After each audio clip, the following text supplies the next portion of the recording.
Hey everyone, it's Richard Harris over at Sales Hacker. Thanks again so much for joining us for this webinar. We're very excited as usual.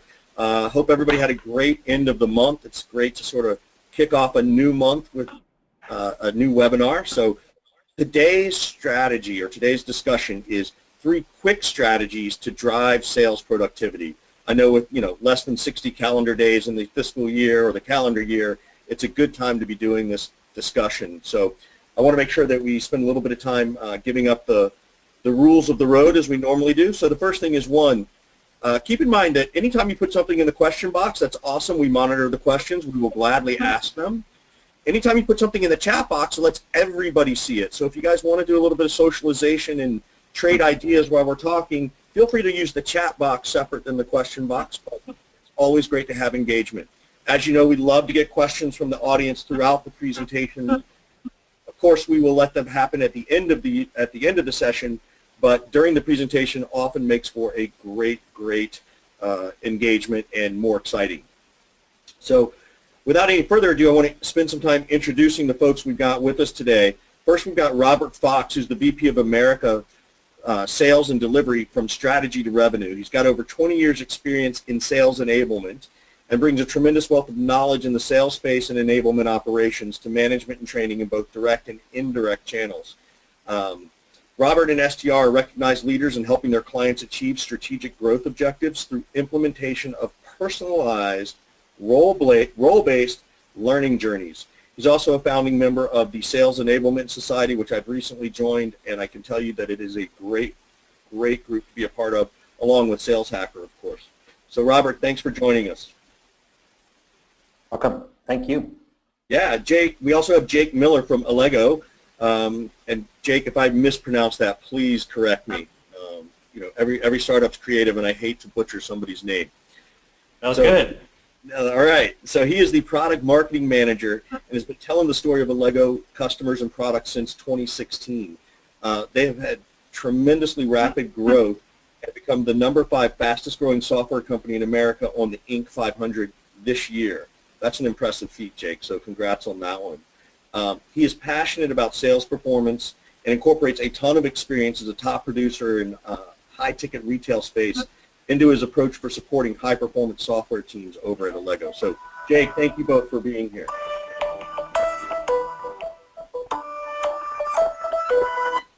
That's not me. Someone's mom's calling. I clearly forgot to turn my phone off. Let me do that. That's right. Tell Mom we'll call her later. Exactly. Very proud of you.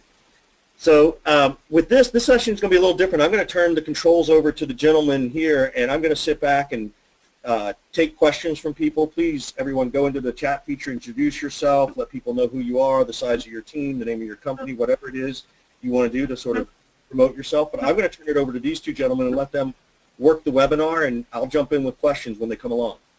Perfect. Richard, thank you very much.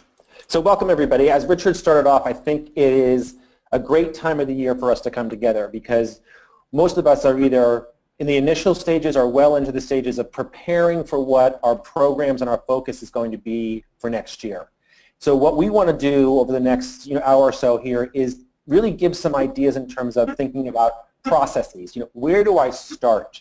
What are the things that I need to think about and consider as I'm building out a program for next year? And then as I have that, what are some ways that I can actually create and distribute content that is going to be absorbed and adopted and listened to by our sales organization? And then finally, let's look at the idea of tools, resources. What are some of the sales enablement platforms that we can use? Jake's going to talk a lot about that. And what are some examples of sort of best practices that are out there? So as we go through that, we have put it really into 3 topics. The first is going to be about improving internal communications, and this is really going to be focused on making sure we're delivering the right message at the right time and that it's consistent across the organization.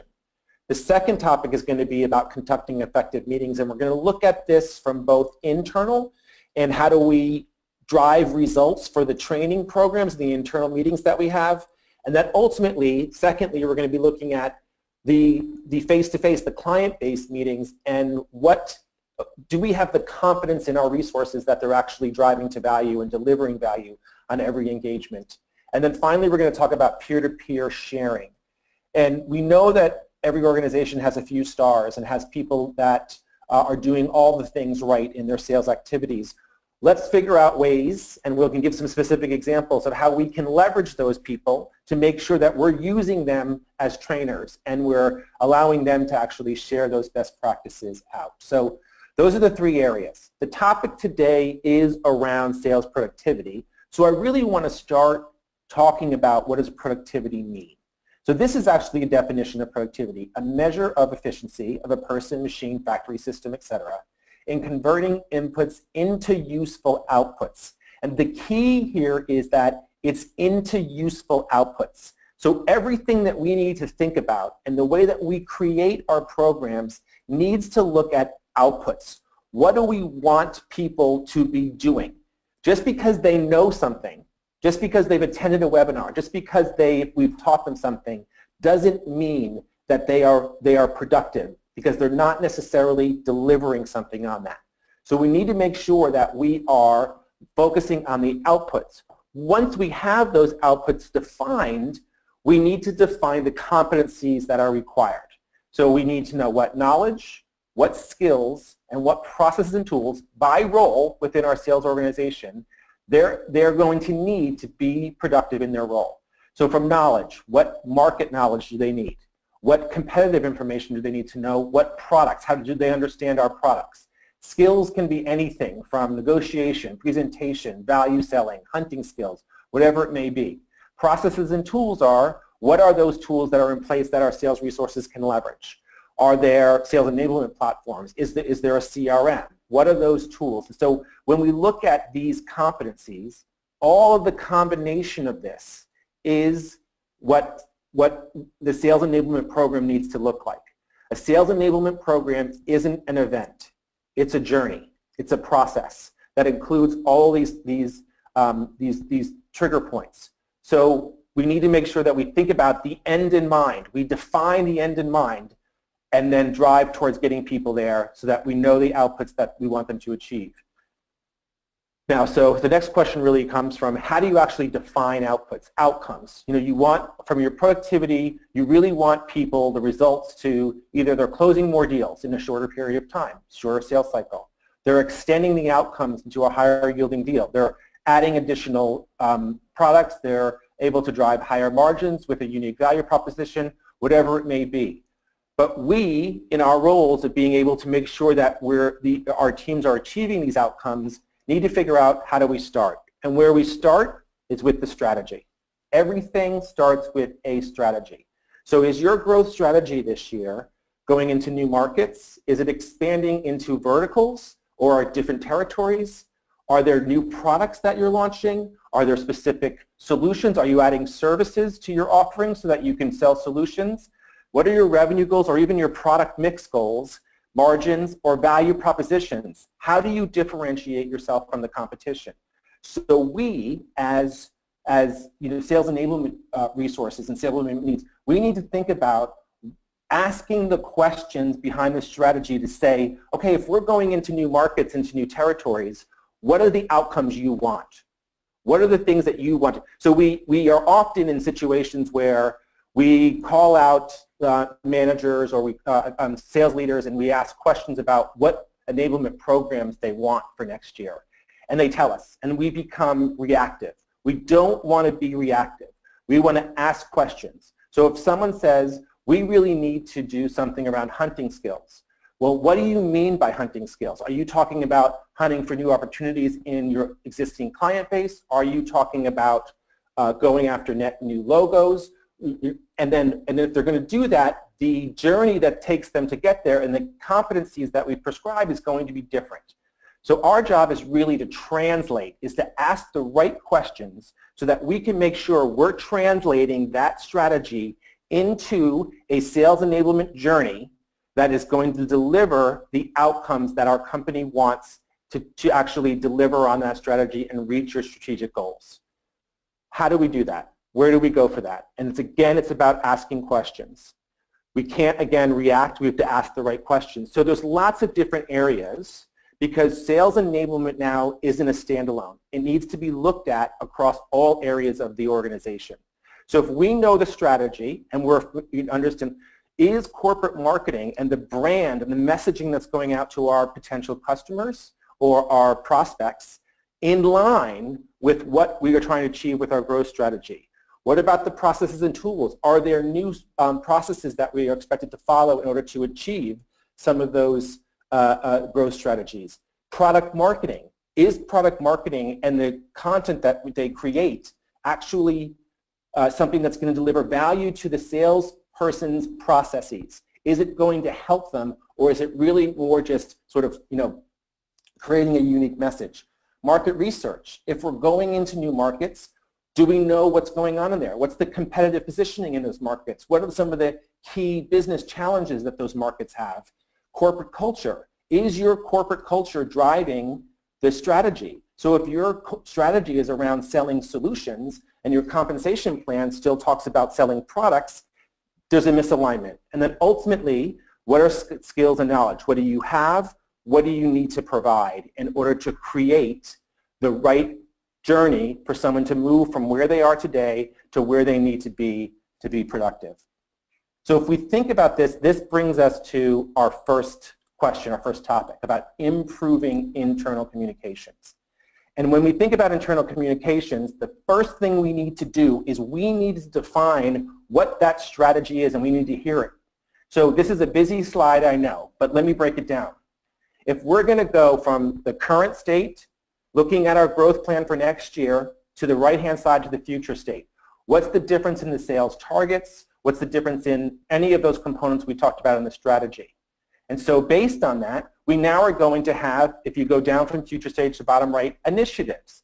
If we know that 20% drives 80%, what are those 20% of the initiatives that we're going to focus on that are going to have the biggest impact in our sales organization? And then are there specific benefits that we're expecting? What's the business case and the investment? And ultimately, issues. So what are we going to focus on? So what do we need to make sure that the activities of our salespeople are doing? We need to make sure that the processes they're following, what capabilities do they need? What messages do they need to be able to deliver? When we have all of this defined, and we know that this is every single one of your communication needs to relate to this. The big story is what drives the communication. It makes you understand what the wrong message is and what the right message is, and ultimately delivering the right message well. So every communication, from your sales leaders to your sales team, from your sales team to their peers, from your product marketing, all of that has to be consistently based on this, the idea of the strategy that you have in place. Hey, the challenge also becomes, So this is awesome. Like, look, I'm in the same business as you, so I totally see the value of this.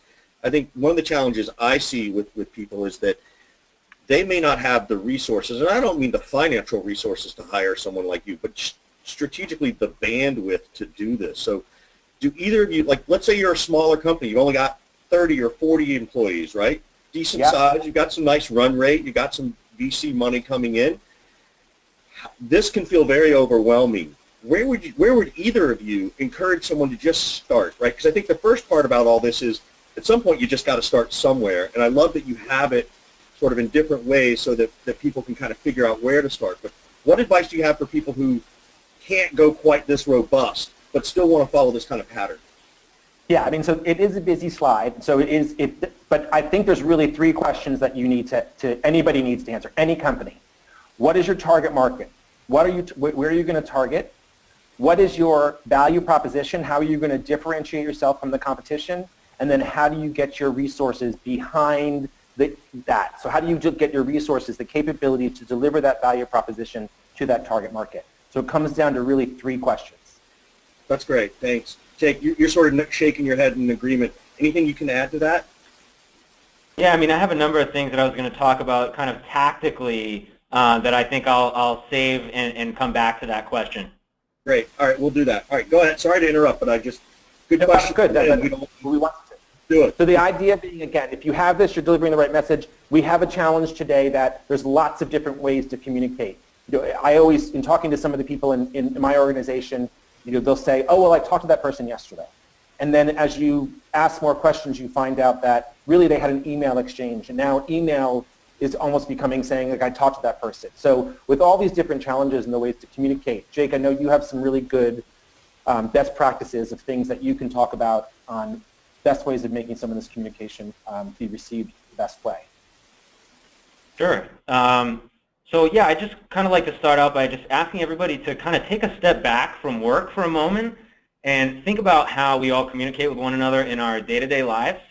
So, social media has become one of the most powerful forces for connection, for expression, for communication, and then of course mobile devices open the way for a connectedness that we've never had before. And one of the key kind of impacts that these are having is that they're really completely redefining how we use the written word to communicate with one another.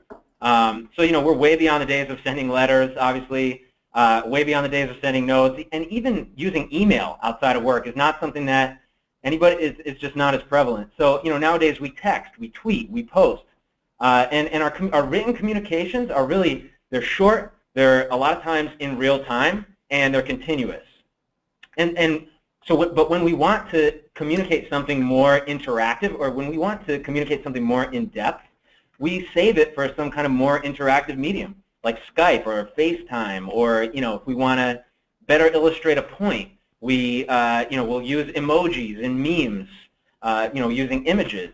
And then if we need to learn something where we need to actually watch the person doing it and actually see exactly how they overcame a certain challenge that we may be faced with now, we turn to YouTube. If we need to fix a leaky faucet, or if we need to assemble an item that we can't figure out the directions for. So the point I'm getting at here is the communications in our everyday lives outside of work are really now shaping our expectations for how we're going to communicate in the workplace. And reps, our sales reps have gotten used to this kind of instantaneous, rich communication outside of work. So if we want to really engage them and really improve our internal communications, we need to keep up that standard for them when they come to work. And if there's one thing that we've seen across every organization we've worked with, is that reps, and I'm sure, Richard and Robert, I'm sure you can both attest to this, reps hate long email. A lot of people hate long email, but I've noticed reps really hate it. And I think it's because of the demands that we place on sales reps every day in their job, and really the nature of their job, that just makes it the most painful thing in the world to have to read a long email a lot of times. So, so using more interactive communications at work is just a great way. So what we've seen a number of organizations do is you start out by asking reps, what information do you want? Ask reps what they want and give it to them. So what information are you missing that could help you close more business and make more money?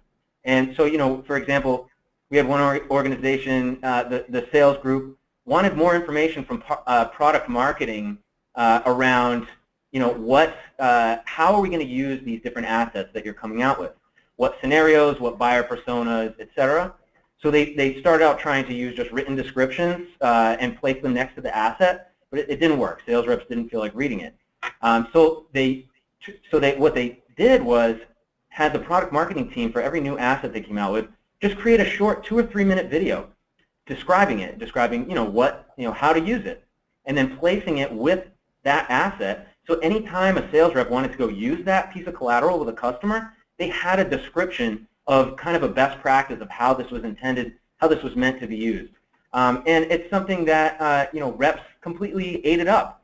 And you could go back and look in the reporting and see people were going back to the video over and over again, and even over time going back for a refresher.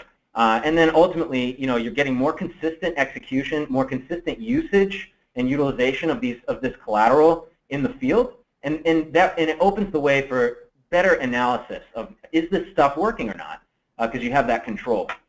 Another, and again, back to the question about how to implement this today. I mean, we've seen in Sales Enablement Society a number of folks just using just cameras on their iPhone, and then even being able to, it's not as elegant, but it works to be able to use your iPhone and then email it around. So there's a lot of ways you can get going on doing this using video right away. Another really great example of using more interactive communication to engage your reps is to have like a communication calendar. So we had one organization decide to do just a 5-minute weekly update coming from managers or subject matter experts or even executives with just a 5-minute about what's new in the marketplace. And again, recording a selfie video on their iPad or iPhone and then sending it out to the sales team. And these folks are only having to take 10 minutes of their time, maybe once a month if you get enough people doing it, to have a once-a-week communication. And then the sales reps are getting really essentially FaceTime with the brightest minds at their company. It helps them feel more engaged, and it helps them understand the strategy. And the key here is that it opens up the way to establish the behaviors of using this. And then when you have some kind of an urgent event, like for example, with a lot of our financial services organizations that we worked with had when Brexit happened, they had gotten the behaviors going with using video communications, and they were able to get their chief economist to do a 10-minute selfie video, send it out to the sales team, so that way the very next business day, they had the talk tracks of how the firm felt or what their thoughts were on the market and where it's headed, and they had their talk tracks. Whereas their competitors, it took them 2 weeks to get that information to the sales force. So again, these are just kind of examples that you can walk away with right now using video to improve your communications and really arm your reps with what they need to close more deals today. And ultimately really respect how they want to be communicated with.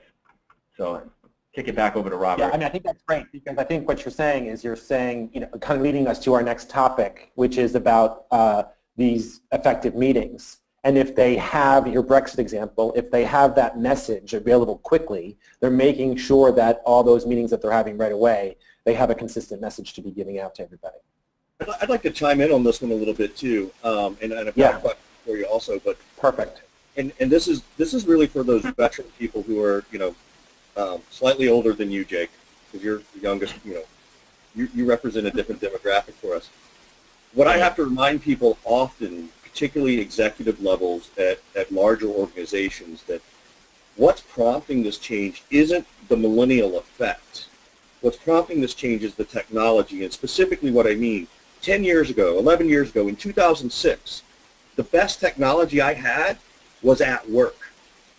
As soon as the iPhone came out, the best technology I had was at home. We often have better technology in our personal lives now with apps and smartphones than we ever did at work. And that has brought this demand forward to, look, my life is easier at home. I don't need to work this hard at work.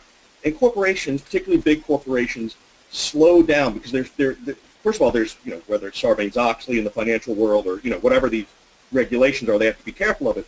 But again, you're so right, Jake, that it's all about this video, right? It's not, I was listening to Jerry Seinfeld the other day. It's not the message that matters. It's the medium. The medium is the message now. That's what he was saying, is that he's doing stuff on Netflix and his YouTube channel. It's not about what he's saying. It's the medium he's used to saying it. And I think that's really where you guys are headed from. And so, one of the things that I think is happening, and I think this is part of the question, that's a long lead in, so I apologize, but it does sound like you're saying communication needs to start at the top down, right? It can't, and again, it feels like the people on the ground floor pushing up to say, hey, give us more. But really, if you listen and it starts at the top down, it's going to be way more effective. Yeah. So I can start, Jake, and I can turn over to you. But the strategy and all that stuff needs to be started at the top. And then this is where it's important from a leadership perspective to make sure as it goes, down the ranks that people are consistently reaffirming that message. But it also, it does start from the top, but as I showed that picture of all the different triangles of the pie, it needs to be coming from cross organizations as well. So it comes from the top, but it does get fed from what's going on in the different business units that ultimately are all going to be involved in helping the growth strategy. So Jake, I don't know if you have anything to add to that. Yeah, that's exactly right. I mean, it starting from the top is precisely, it has to start with, you want to ask the field, what is it that you want? What are you looking for? But ultimately, it's you at the top giving it to them and curating the content, making sure it's the right message, making sure it aligns with corporate strategy. So, yeah, 100%. And video could be used, right, to make sure that you're evaluating people have the capabilities to deliver that consistent message, right? So you can, Exactly. you can evaluate their capabilities in that. Exactly. Was there right. any other questions, Richard, you want to bring up, or should we move on? No, go ahead. Thanks for giving us. Perfect.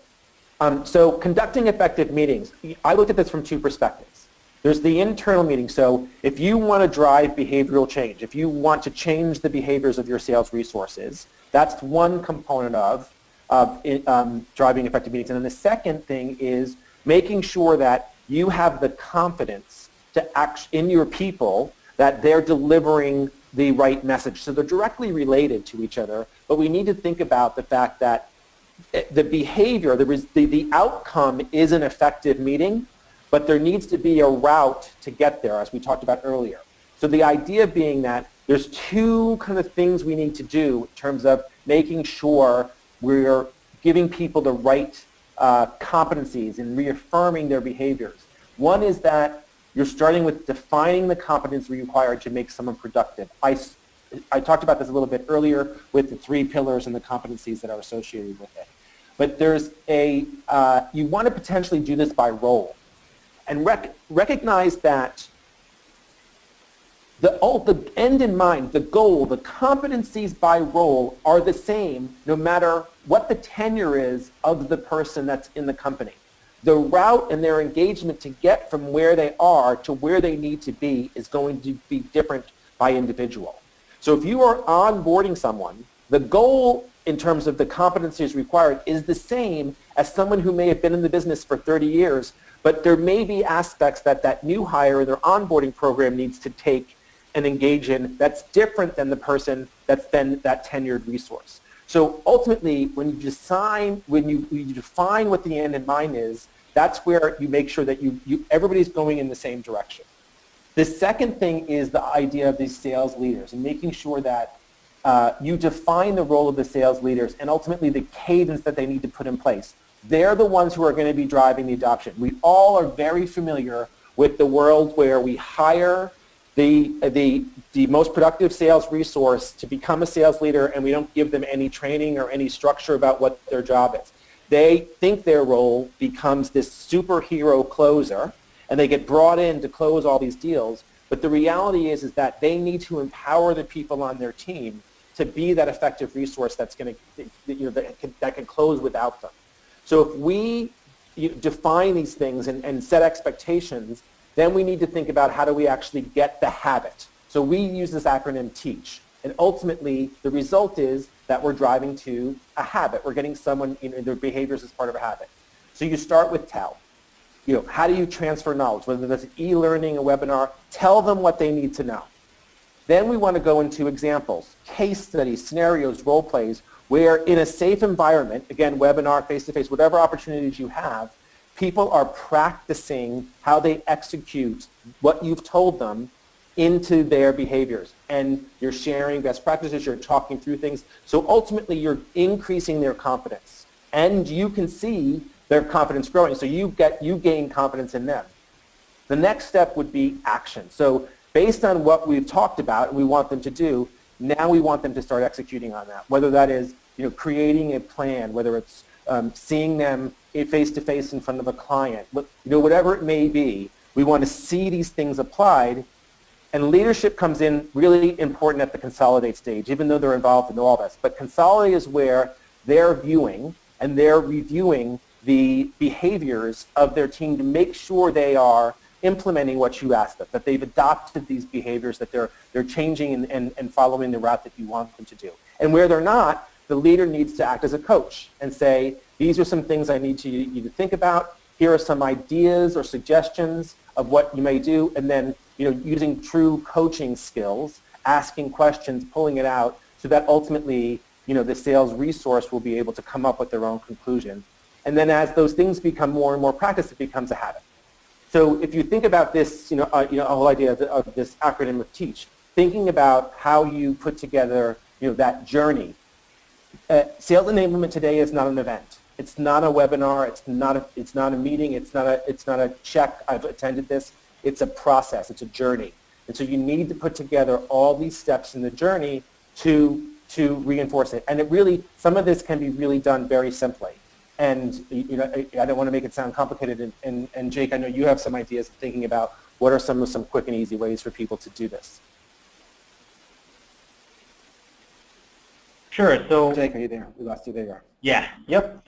Thanks, Robert. So yeah, just kind of tactically, just to really, get back to just really trying to make the most out of our meetings.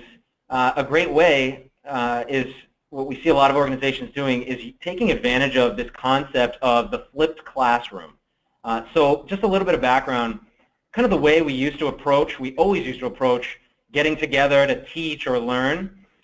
We'd have everybody come in, you'd present the information, and then send everybody away with homework. But what the flipped classroom says is you should be doing that backwards. Send out the homework first to get everybody up to speed at their own pace, and then get together so we can make your time together more productive. This is something any fellow MBAs out there can attest to. Business schools have been using this forever, used with the case method. They have you go through, professors send out a case, you prepare it, you come in, you learn all the numbers, and then you can really have a debate. So this is something that we're seeing a lot of organizations do, especially, I know it's coming up on national sales meeting time, and so we're seeing a lot of organizations use this idea to really make the most out of their national sales meeting. So for example, one organization, and we see this a lot, launching a new product at the NSM. Normally they bring in product specialists, subject matter experts, senior trainers, et cetera, to do presentations all day, get everybody up to speed on the new product. And then after that, then get into the more substantive work, maybe the next day with discussions and role plays and exercises, et cetera. But what they found was, why don't we take some of this and try to, again, put it onto video and then send it out beforehand, like two weeks before, as pre-work. So really the presenters are having to do the same amount of work that they were going to have to do to present it live, except now they're going to just put their iPad on a stand in their office and deliver the presentation for the camera, and then send it out to the sales team a couple weeks before as pre-work. Then you can bring everybody in and everybody's up to speed right away. You make so much better use of your time, especially with, again, back to what Richard was saying with the technology. It's there now. You don't have to have everybody coming in and sitting there all day long. You can put it on video, and reps can access it at their own time. They might be sitting at home at night and say, okay, let me watch this now. Or if it's mostly, if there's not a lot of visuals involved, maybe put it on in the car on the ride home, like a podcast.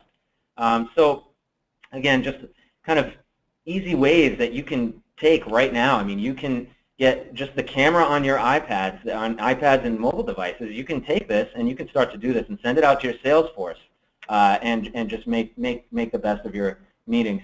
The other kind of example that I give, another organization, they were combining their sales forces that were traditionally separated along product lines, and they needed to train everybody on all products. They did the same thing, used video, but then as part of that, at the end of some of the videos, it was, hey, here's the talk track for this product.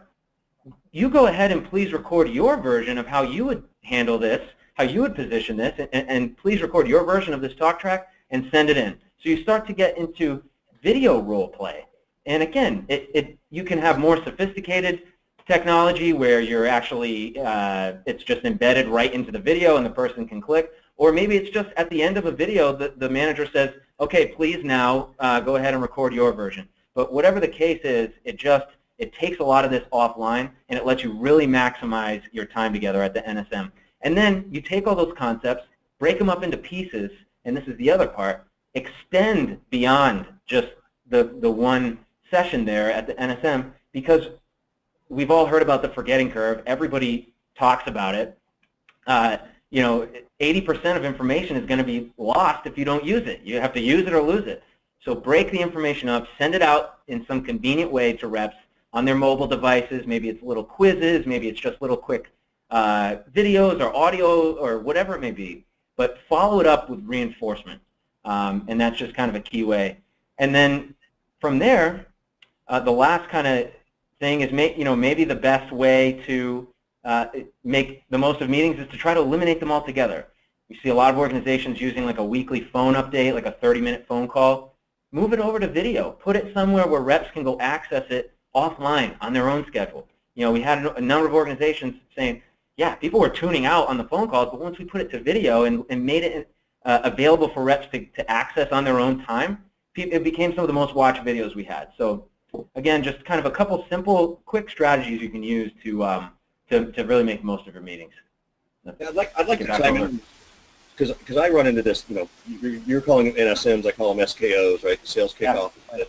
The biggest thing that I hear from the C levels, and oftentimes when I say it, they go yes, and they never think about it. Is that what they really want out of their sales reps is to have more accountability, not shift blame, but let the reps coach themselves. And I see this again generationally. Look, I'm a Gen Xer.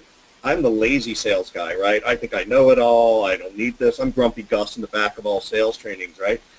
But by putting those videos out ahead of time, Jake, it's kind of like saying, look, you can't tell me that your poor performance is going to be based on anything else when I know that you haven't looked at the video, you came to the sales kickoff or NSM and didn't actually participate.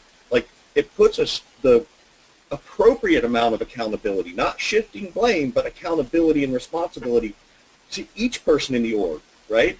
It makes it easier for the executives to know what they want to do at the high level, get that message out as you're talking about, and give it to the sales team who actually wants that message in many, many cases. So I love that piece. We did have a question of, talking about the meetings because everybody's got way too many meetings. What are your opinions of making all meetings stand-up meetings because they'll go faster? Right? People don't want to stand up during a 30-minute meeting. They can get it done in 15 minutes when they're forced to stand. Very, very specific question, but I thought I'd let you guys answer that one. What do I think of them being stand-up meetings? I have read some articles about this, and it's a cultural thing. So if your culture allows that to happen, great. And it also goes into the communication.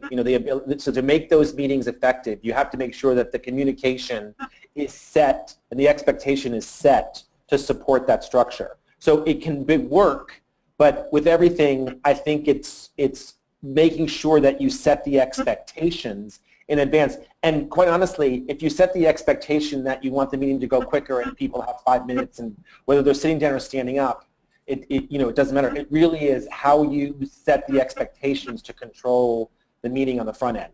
I do agree that there are ways, the whole idea that Jake talked about in terms of giving people information, because that would make the meeting much shorter as well. My daughter in high school is actually, this is the way they're doing it with this reverse learning. They're giving homework, which is read the chapter before you come into the classroom.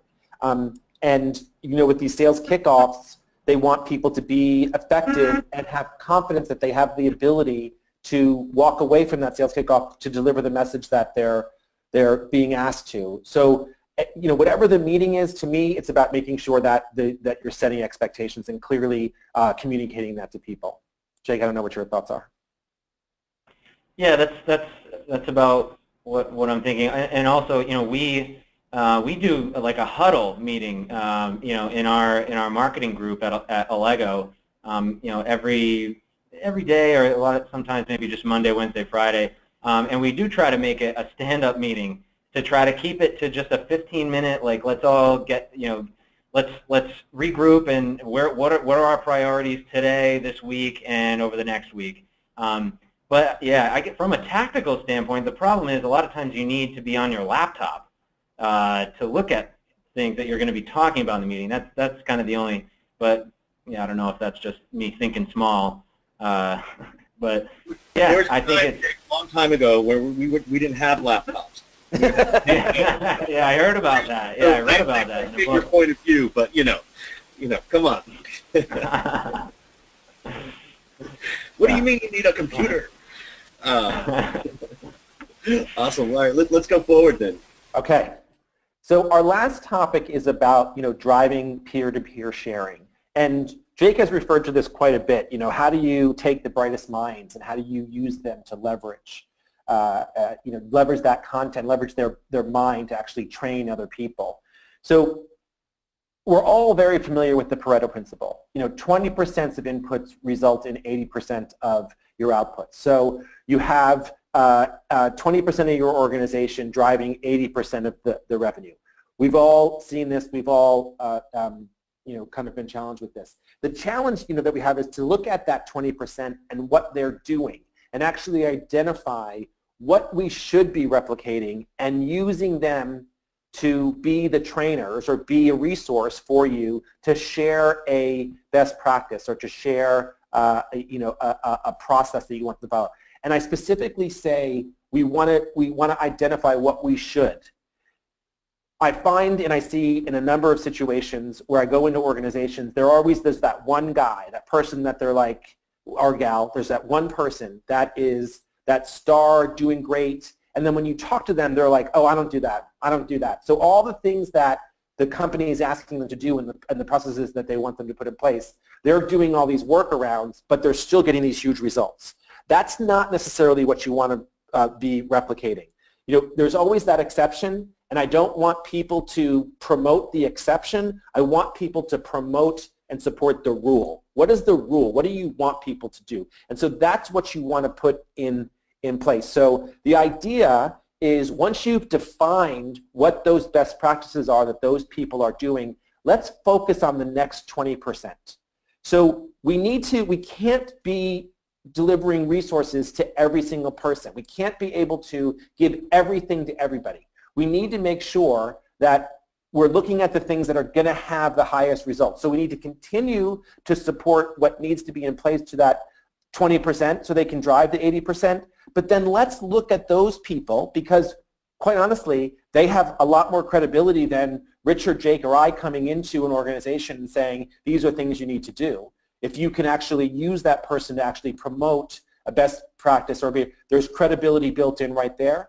So my recommendation would be, again, keep on that 20%, but then focus on the next 20%, which ultimately becomes 16% of your sales organization. If you want to increase productivity, focus on those people. If you can get one or two better behaviors put in place for that organization, then you're going to see a definite increase in the outputs that you expect from the organization. And I know, Jake, you have some best practices around that as well. Yes, a big point about promoting the best of the best at your organization and making sure that what you're promoting aligns, again, with your strategy. What we see is really a lot of because when you talk about peer-to-peer sharing, sales reps have kind of traditionally been lone wolves. That's kind of been the paradigm. But what we're seeing now is really kind of a paradigm shift in a lot of sales leadership that says it's no longer enough for you to just be in the top 20% sales-wise for you to be considered a top rep at our company and get all the benefits that come with that. You need to also kind of adopt the mindset that you're part of a team. Because the most effective sales organizations that we've seen really have that kind of team spirit. They look at selling as more like a team sport rather than an individual sport. And so, they're telling their sellers, you need to share your ideas, share your tactics, your techniques, your winning stories with your peers, and then also expect that they're going to share theirs with you as well. But back to, starting at the top, one of the best ways to do this is you got to start out, you got to create a culture around it, right? So the best way to kind of start doing anything like this is to show reps the benefit that they can get from having a culture like this. And so a lot of organizations will do this by capturing their best of the best examples of how you should deliver all the different talk tracks or competitive responses or whatever it may be, again, on video. Take that, you're able to take the best of the best, what you deem at the top, what you deem is the best, and spread that around the rest of the organization so everybody can benefit from the wisdom of your top people. So for, some tactical examples of how you can go about doing this. So one organization we worked with, they needed an incremental uptick in revenue if they were going to hit their number for the year. And it was pretty widely expected that, with the top dogs, they weren't really going to be able to get much more out of them. So they needed to really squeeze more out of the middle of the pack. And so what they did was they went around each group and they said, okay, they outlined a core product for each month of the year, went around to each group and said, hey, we know you guys are the experts in this. Please have your top reps record, how they position this product or how they talk about this and demonstrate, and send it in, please, before the end of next month. And so they, ended up with about 4 or 5 submissions per month, and they whittled it down to the top 2 or 3 and made it available for everybody else. And here's the key: you have to put these resources, these nuggets of wisdom, you have to put them in a place where sales reps are going to literally stumble upon them when they're in the sales process. Because let's face it, salespeople are most motivated to learn when they're pursuing a deal. And in the past, it was by the time you got there, it was too late. There was no way to get them that information. Now, because we have the technology, you can. And so this group did this, and to amazing results. And this was actually where we got the title of this webinar from this example. So this group, just implementing the tactics, this tactic specifically with the best practice and peer sharing, and curated peer sharing, that supported by just the other things I've talked about in this webinar, they were able to get their bottom region, they saw a 38% uptick, or 38% growth year over year in sales, and then in one of their middle regions, they saw 41% growth year over year in sales. Both of these regions had a lot of new hires, and they just had been traditionally not as well performing. But again, that was enough to squeeze that bit out of these places to find those nooks and crannies and just squeeze the most out of it that you can. They were able to hit their number. Some other, yeah. Just real quick, because I've seen this and experienced it, and I think it's a great idea.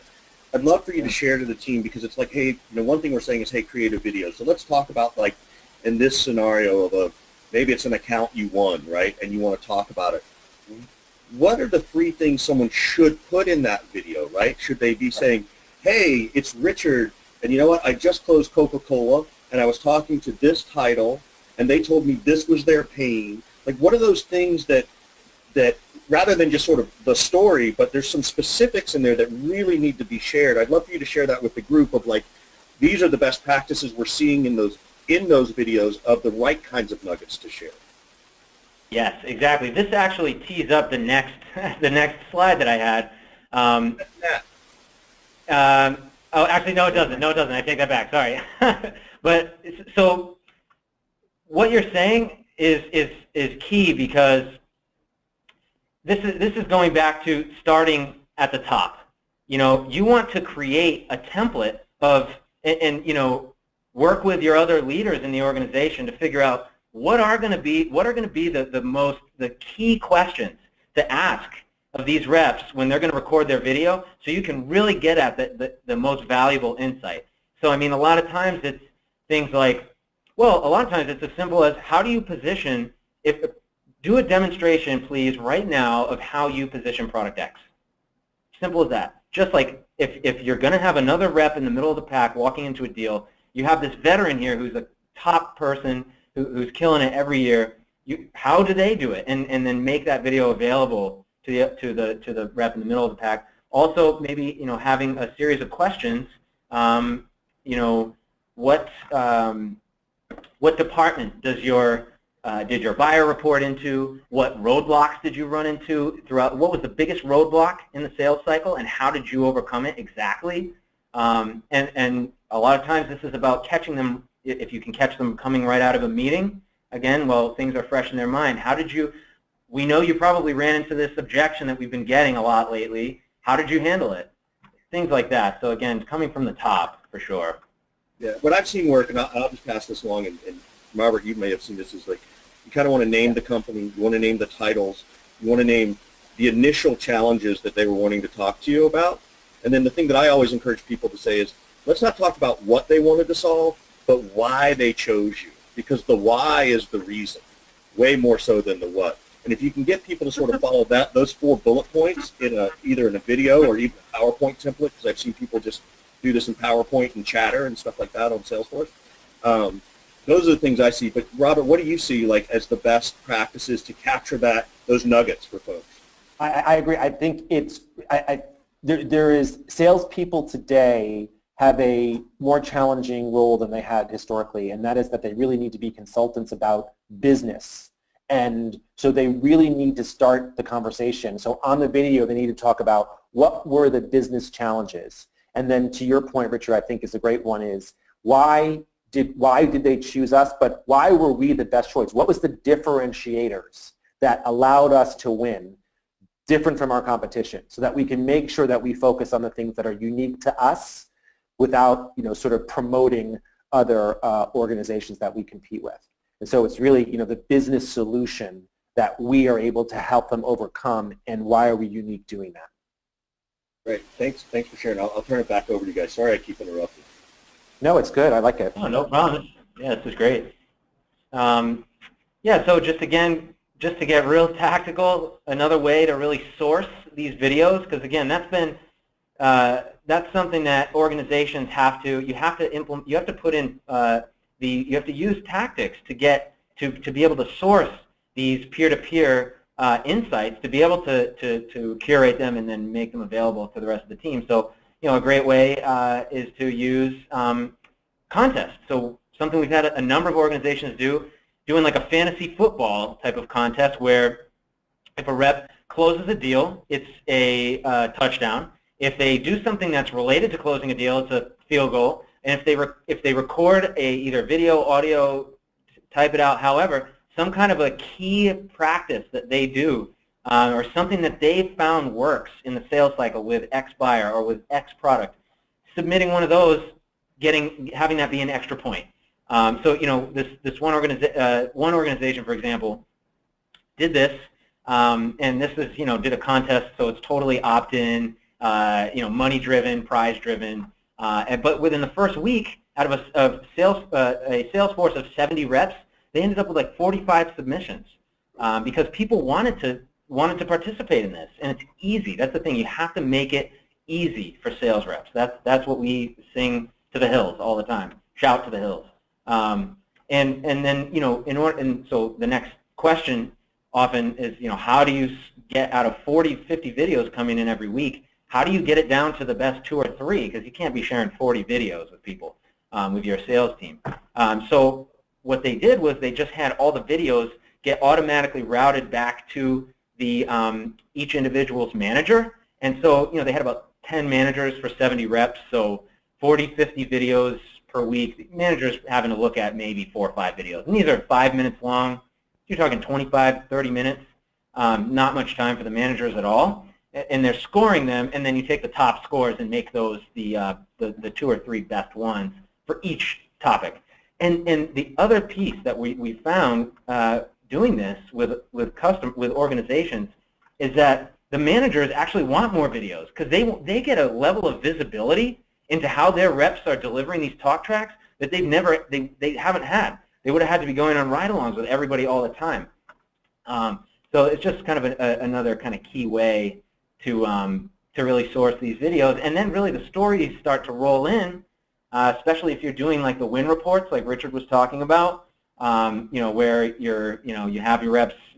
If say one of the questions is, what's the key kind of 3 things you felt like helped this deal close, and then you have reps saying, hey, it was this video that I watched by this top rep, by XYZ rep, and they talked about some close that they used, or they talk about how this way they position this story, and I tried it and it worked. So you see a lot of real powerful results just doing this, and again, it's just things that you can take with you and do and implement right away. I just had a couple more slides, but with just some examples. I think here's another one, capturing a great way to source peer-to-peer is capturing the stuff that happens at your sales kickoff, some of the breakout sessions. I'm sure you see put a bunch of reps in a room and let them kind of run it themselves, or maybe have like a veteran kind of running the discussion. You have great insight that goes around, and it just kind of either stays in the room or just ends up going away. All you have to do is just set up an iPad and on a stand and just get it on video, and then have someone go through and kind of chop it up and curate it maybe, and then make it available for everyone so people can come back to it, and so the people outside of that room benefit from it as well. And then finally, using interviews, and this kind of goes back to what we were talking about earlier with using using the power of interviews. I mean, this is why the talk show format has been on TV since the beginning of television. People are more interesting and are able to get at their best insights when they're being engaged, when they're being challenged and asked questions. So using this, maybe a rep is you have your managers, right? Maybe for each manager, every 2 weeks, they need to catch a rep when they're coming out of a sales call, right when everything's fresh in their mind, and you have a predetermined set of questions coming from the top that are going to really get at the best insights that are going to be best for everyone, and you have that manager get them on video or on the phone or through email even, and just right away, though, the key is when it's fresh in their mind to get those insights and then start to collect them and then to distribute to everyone else so they benefit. And so, yeah, with that, I'll kick it back over to Robert. I think that's about it. I don't know if we have any other questions. Well, I think so, Richard, any questions about peer-to-peer before we go into summaries? One question that came in. Hold on one second. Where did that question go?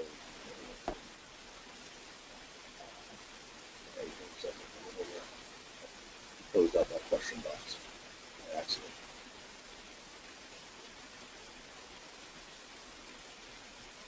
So I can't seem to find it at the moment. I think it had to do with more on the peer side of like, what are the best ways to enable that and to make sure that it happens, right?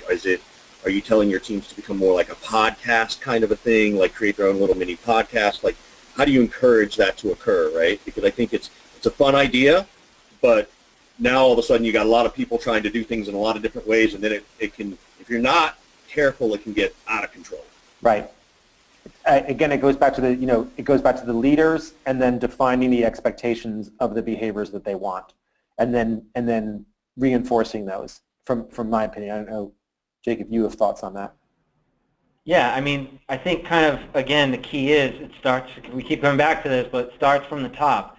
You start to do these exercises, right? And people may be a little hesitant at first. But then as you get going and you get through a couple rounds of them, we found the reps in the organization are dying to do these. Well, not dying to do them, but they're really liking doing them because they know that they're going to get a set of these kind of best practices and these peer insights that they're going to be able to use the next day walking into a sales call and to help them close more deals. And then as far as to the question about how do you kind of get this going? Well, these things that I'm talking about, this is how you get it going. You start to show reps the value of the peer-to-peer insights, and then maybe start to create, like Richard said, some kind of an internal podcast and split it up among different groups. You create some kind of a forum, but some kind of restricted area where reps within one group can all communicate with one another, because once you start to show them the value from the top, getting the best reps across all groups, and then you let them kind of go off on their own in a restricted, controlled setting, it kind of gets the ball rolling, really. So that's something we've seen a lot. Yeah. So I know that we're kind of running out of time, so I want to make sure that we give you guys specific actions and things to walk away. So I want to put up our contact information if you want to have a further discussion with either Jake or myself. But from my perspective, the things that we can start immediately is We should be, in terms of defining the requirements of the sales enablement, we should be interviewing our sales leaders, asking them what outputs that you want people, what you want people on your team to be delivering. Not what do you think your people will need. It's what do you want them to be doing, and then making sure that that the behaviors are aligned with the ultimate strategy. You could also be talking with some of the reps. We talked about peer-to-peer. Find out what they're doing well and make sure that that's part of the enablement program. Talk to marketing and understand that they have the right messaging and the right resources, and are they supporting the strategy. From an operations perspective, find out what the measurements are. What are the key performance indicators for the reps? Besides revenue, what are some of the other things? Are there certain products? Are there certain margins? Are there certain territories, geographies, number of new logos? What are they? And then make sure that that's included in your program. And then from a leadership perspective, we've talked about this quite a bit, making sure we set the expectations of the role of the leader. They're not a super closer. They need to come in, they need to be a coach, they need to reinforce the behaviors that you want, and then what's the expectations on the cadence of putting a process in place to make sure that they are getting engaged with all of their sales resources. Jake, I know you had a couple of suggestions that people could execute on right away as well.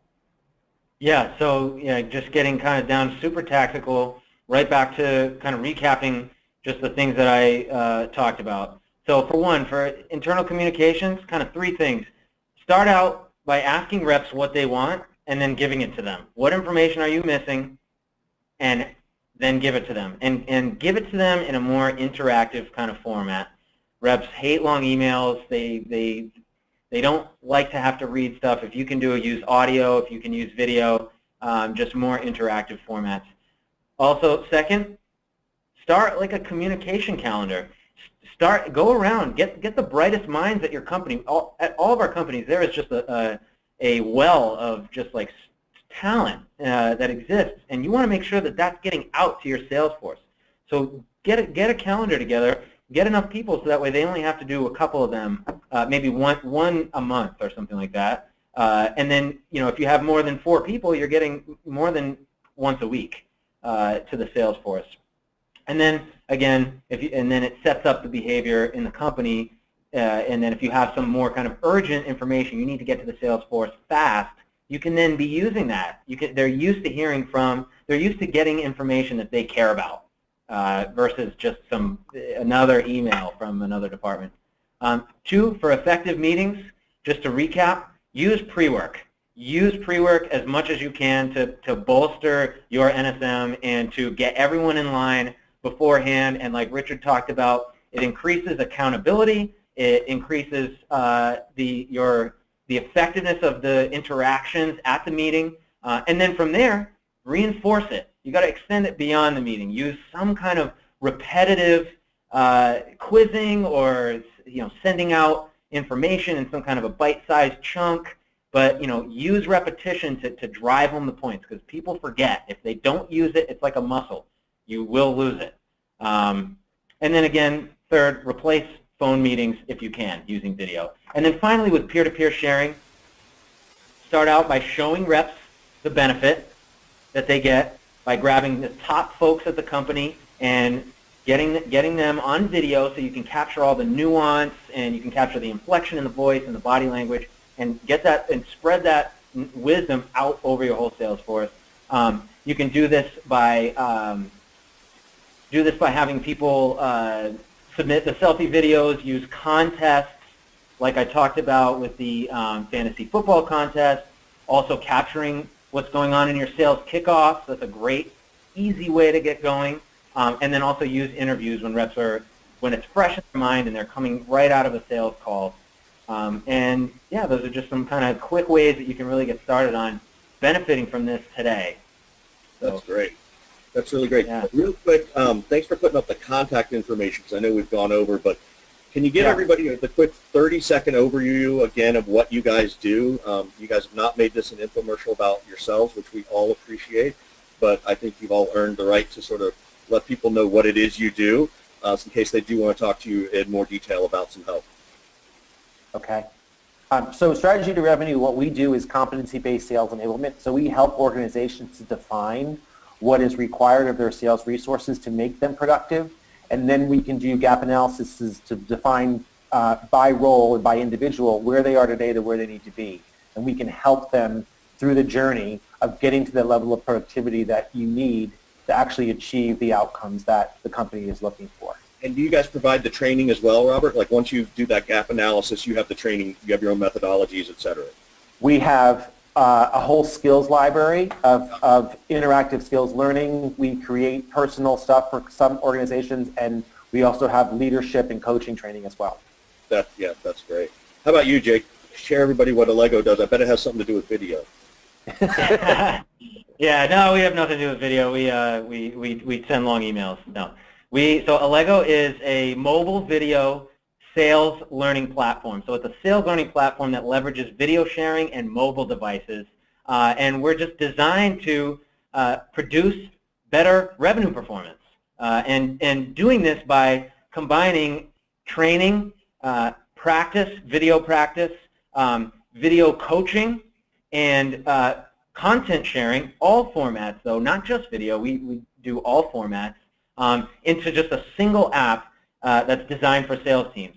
And so what Allego, kind of the results that we typically get is, or what we give sales teams, is that help them consistently deliver on message, rapidly capture and distribute expert knowledge throughout the whole field and best practices, ramping new hires just much more quickly using video and mobile and just more of a modern way of going about training. Product launch, successfully launching new products to have greater message consistency. Reinforcement, so like I talked about with the Quizlets and the small bite-sized information getting pushed out to reps' mobile devices in the field.